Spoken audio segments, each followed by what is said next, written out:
السلام علیکم پیارے بچوں. تو پیارے بچوں آج ہم سیکھیں گے طاؤس، تسمیہ اور کلمہ طیبہ. تو پیارے بچوں طاؤس کس کو بولتے ہیں؟ طاؤس بولتے ہیں اعوذ باللہ من الشیطان الرجیم، میں شیطان مردود سے پناہ مانگتی ہوں. تسمیہ کہتے ہیں بسم اللہ الرحمن الرحیم، اللہ کے نام سے شروع جو نہایت مہربان ہے.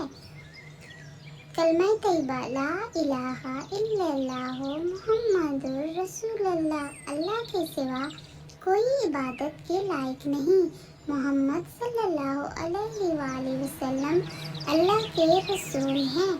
تو پیارے بچوں آپ نے ان تینوں کو بہت اچھی طریقے سے یاد رکھنا ہے اور آپ نے میرے چینل کو بھی سبسکرائب کرنا ہے